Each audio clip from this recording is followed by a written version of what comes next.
Assalamualaikum. Ada banyak kesamaan pandangan antara kaum muslim dan Kristen terhadap Yesus.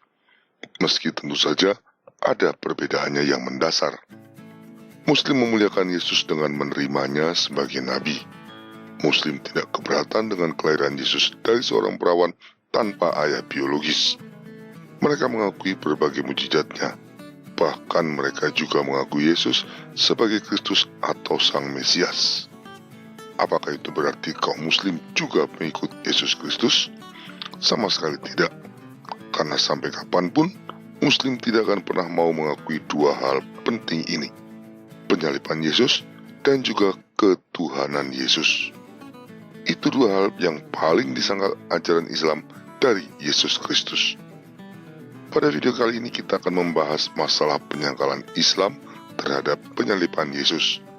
Sedangkan penyangkalan Islam terhadap ketuhanan Yesus akan kita bahas di video berikutnya. Dengan memahami penyangkalan Islam terhadap penyaliban dan ketuhanan Yesus, semoga kita bisa memahami di mana posisi Islam yang sesungguhnya dalam sejarah keselamatan. Ayat Al-Quran yang paling jelas menyatakan penolakan terhadap penyaliban Yesus adalah ini. Dan karena ucapan mereka, sesungguhnya kami telah membunuh Al-Masih Isa putra Maryam, Rasul Allah. Padahal mereka tidak membunuhnya dan tidak menyalibnya. Tetapi orang yang diserupakan dengan Isa bagi mereka. Sesungguhnya orang-orang yang berselisih paham tentang Isa benar-benar dalam keraguan tentang yang dibunuh itu. Mereka tidak mempunyai keyakinan tentang siapa yang dibunuh itu kecuali mengikuti persangkaan belaka. Mereka tidak yakin bahwa yang mereka bunuh itu adalah Isa. Surah An-Nisa ayat 157. Penafsiran klasik para ulama Islam secara umum menunjukkan bahwa ayat ini menyatakan Yesus tidak pernah disalibkan dan yang sesungguhnya disalibkan adalah orang lain yang diserupakan dengan Yesus. And based on this verse, Muslims will commonly say that Jesus was not crucified. And by that, they would mean that Jesus was not even put on the cross. Well, the Muslim commentators on the Quran generally say, with reference to this verse, that what actually happened was that Jesus was taken up alive into heaven before he was even arrested. That's generally how the story is told.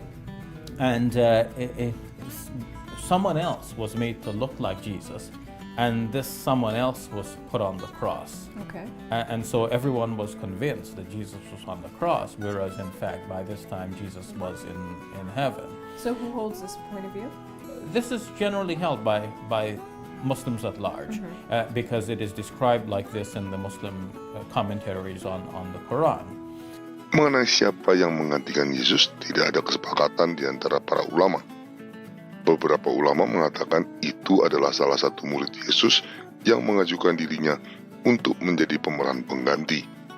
Ada pula penafsiran lain yang mengatakan bahwa itu adalah Yudas Iskariot yang diserupakan sebagai hukuman atas pengkhianatannya.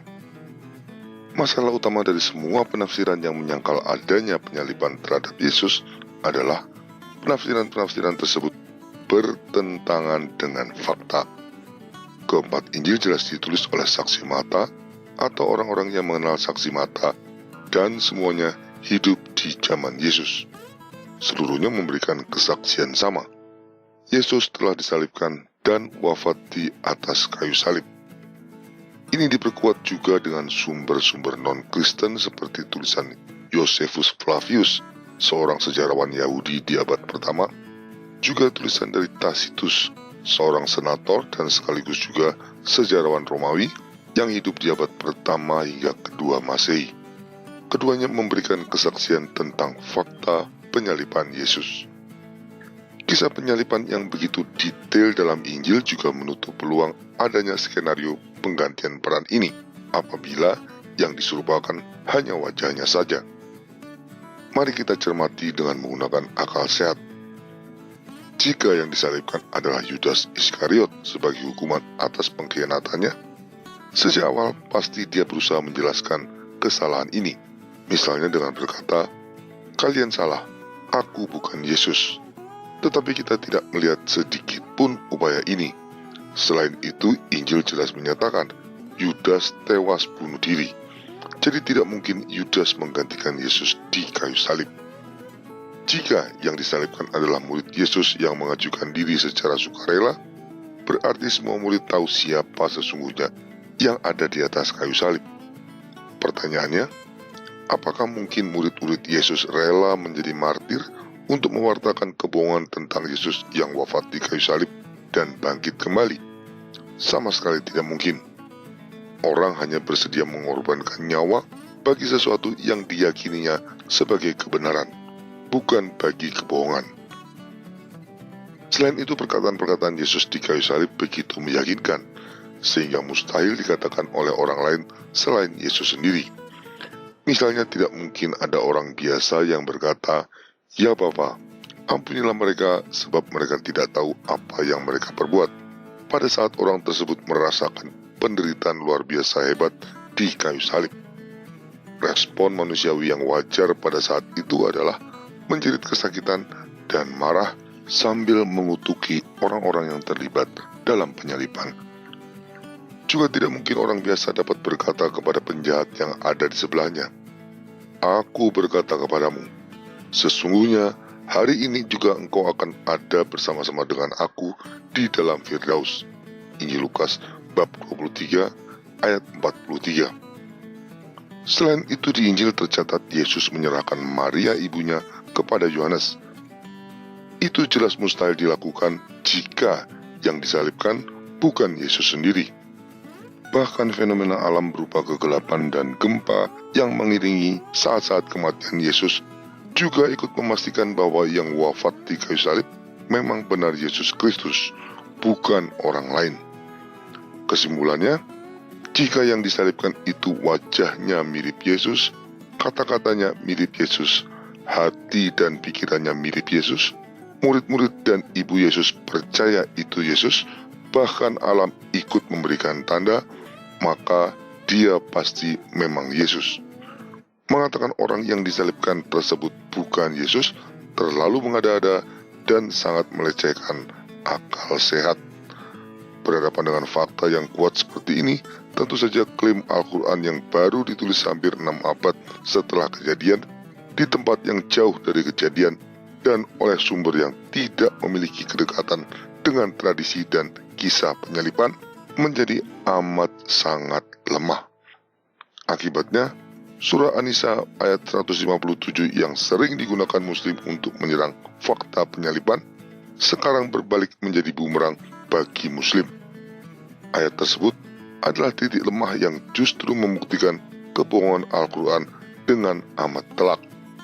Tapi karena ulama Muslim tidak mungkin mengakui kebohongan Al-Quran, mereka masih mencoba menutupinya dengan kebohongan lain.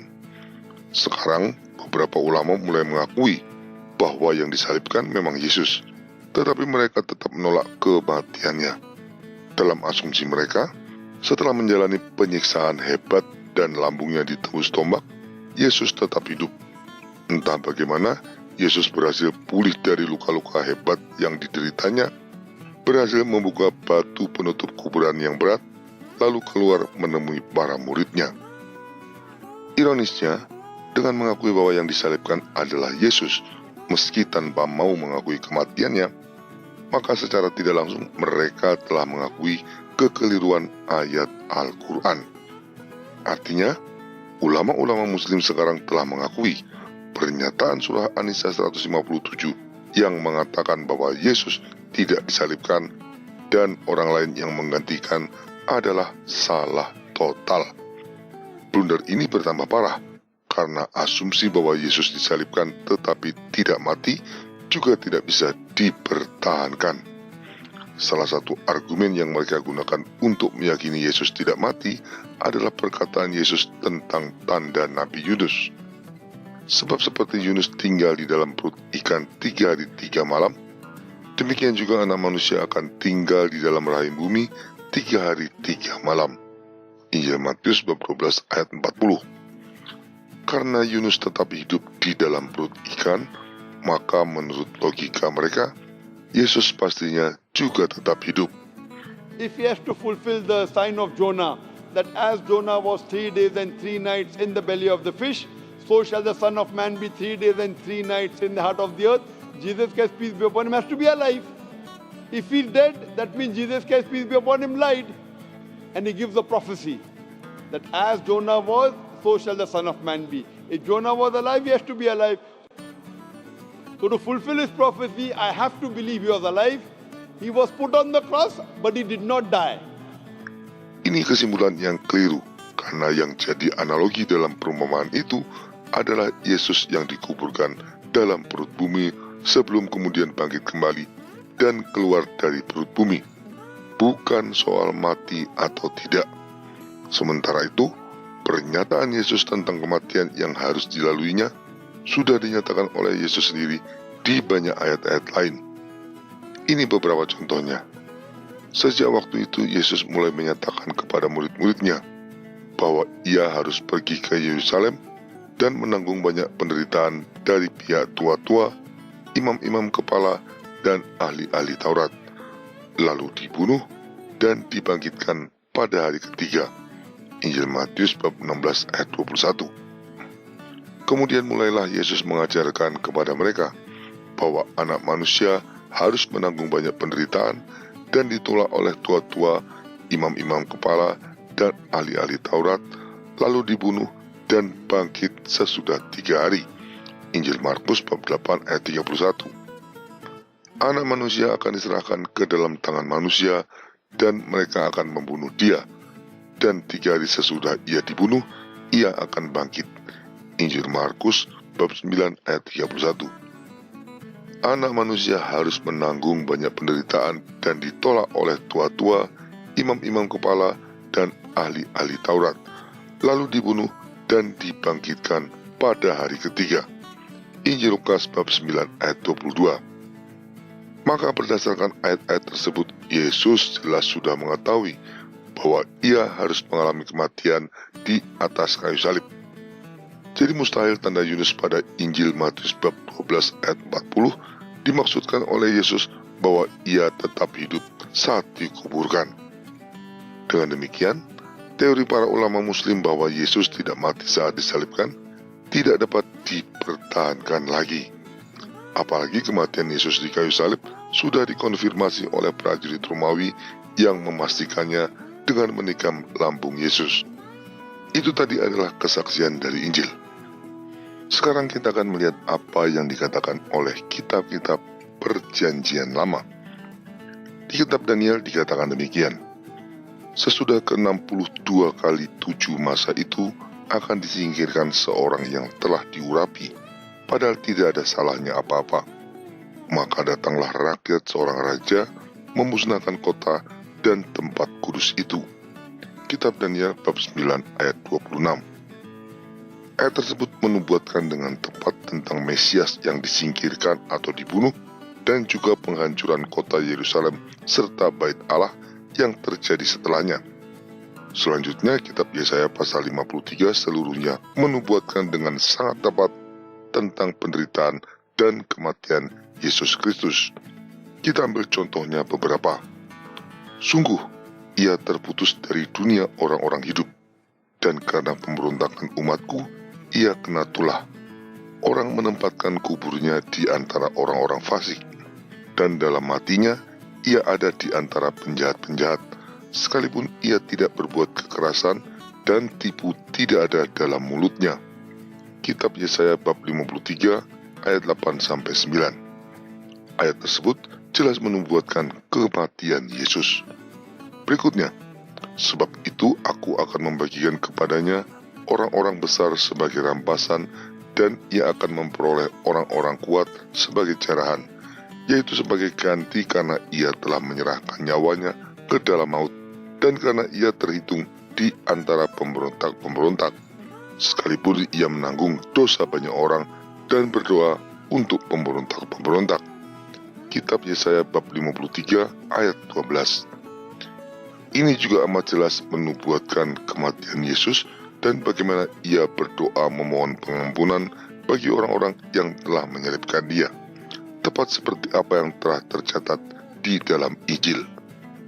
Bukan itu saja, kitab Kejadian juga memberikan type yang merujuk pada penyaliban Yesus.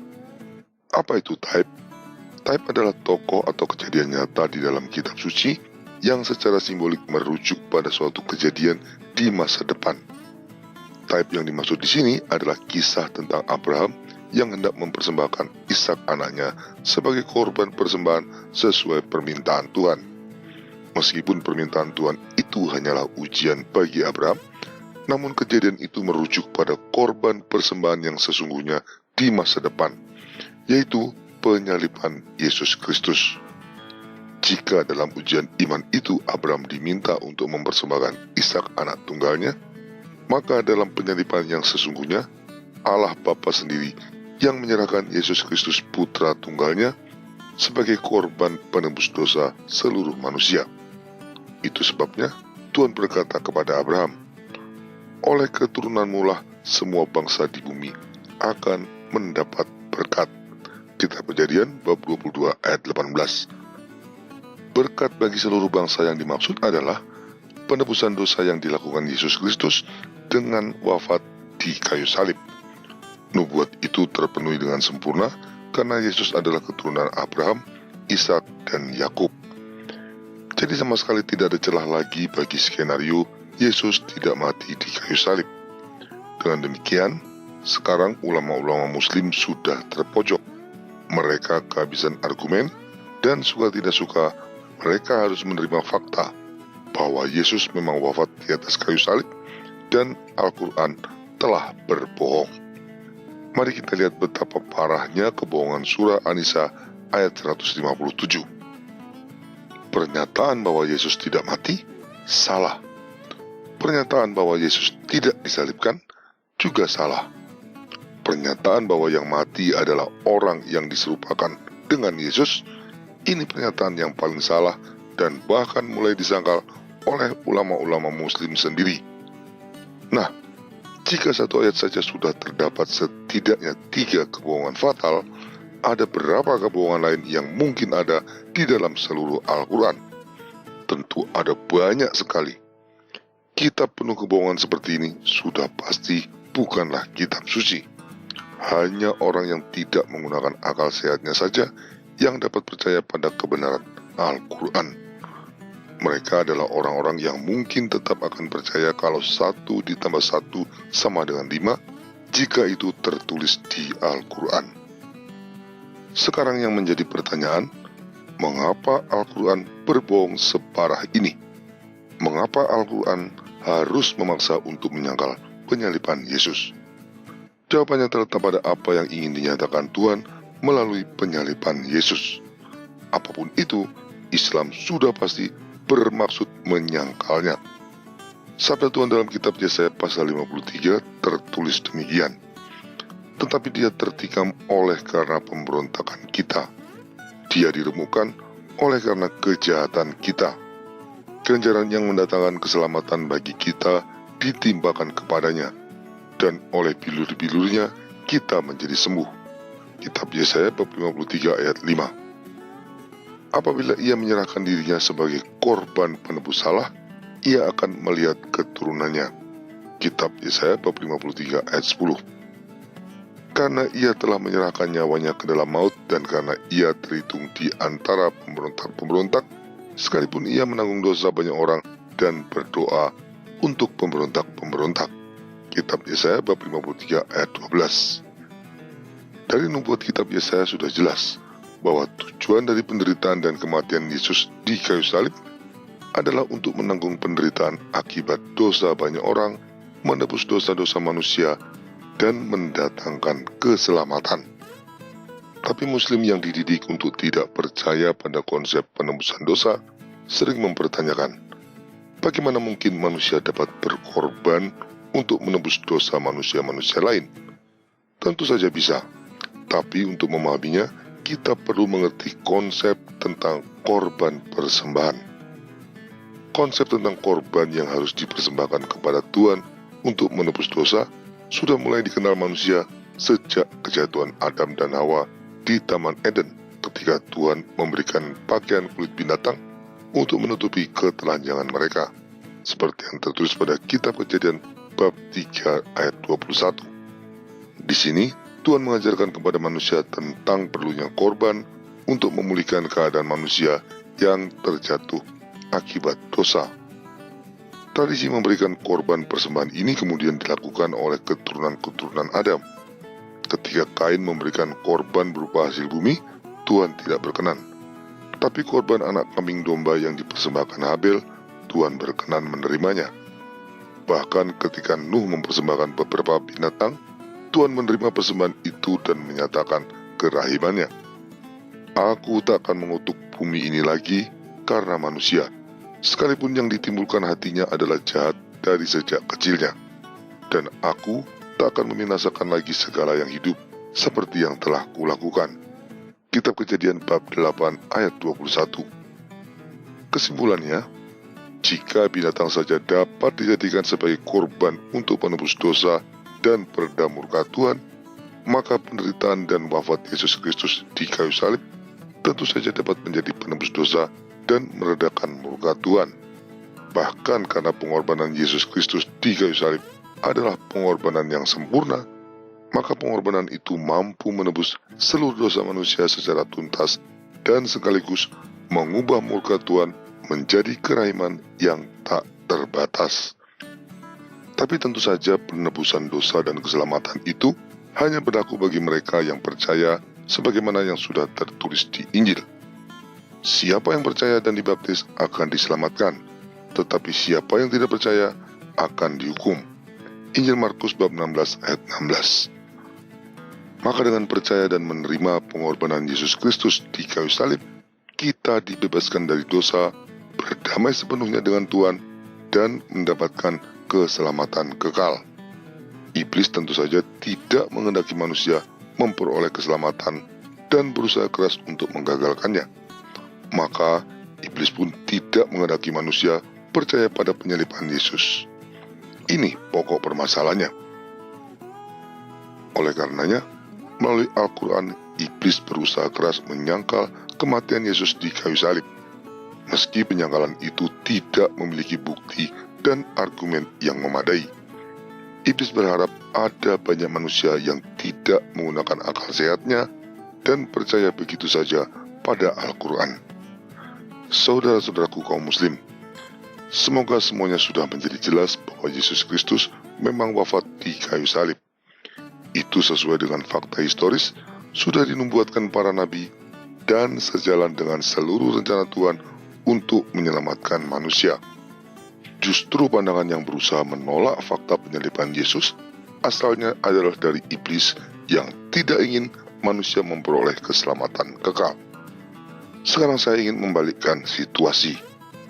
Mampukah kalian memberikan argumen dan bukti yang meyakinkan bahwa surah An-Nisa ayat 157 tidak berdusta? Kumpulkanlah semua ulama di seluruh dunia dan jawab tantangan tersebut.